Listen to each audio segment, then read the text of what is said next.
juba riigipea linnas, sirgus kaunis plikake, kui Euroopas vaenukinnas tõukas üles sõjale. Sinisilmist pisar langes, selge nii kui hõbetilk, tuksuv süda tõotanud vandes, armastust ta tume pilk. Linda, miks sa aina nutad, tröstis ema õrnasti, silmad punaseks sa kütadi, ei meeldi teistele. Ta on isamaa ees sõjas, võib-olla ammu langenud ju, ega sa siis tema lõjas või nii kaua oodata. Linda pühkis silmi veidi, aitas palgeid puudriga, ajas selga moodsa kleidi ja lõi flirti tiblaga.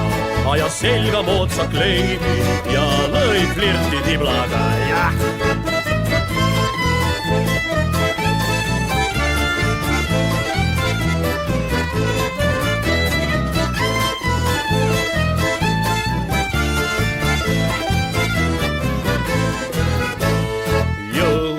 Ajad rasked ajad, tiiblad jalga lasivad, marssisivad sakste saajad, Linda värsked rosinad.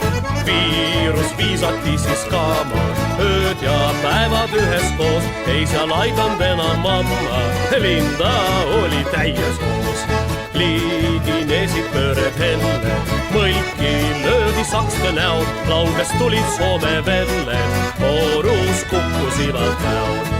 Linda siis vast oli edu, põhja lille tõitsesi, isegi Vatani redu, imes Linda huulesid. Kõik see oli alles algus, merel mastid passivad, lordi kaarelt tõusis valgus, Inglismannid haissivad.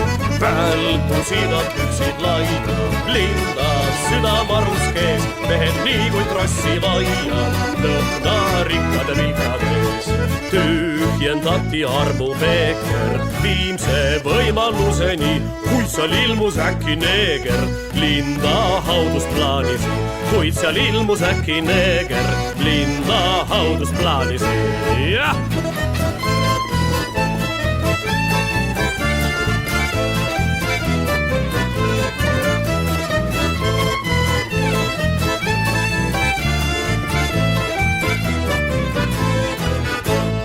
Seal, kus muistne Eesti hiie, moodsaid filme nägid sa, käristati armuriie, kingaliini kätega.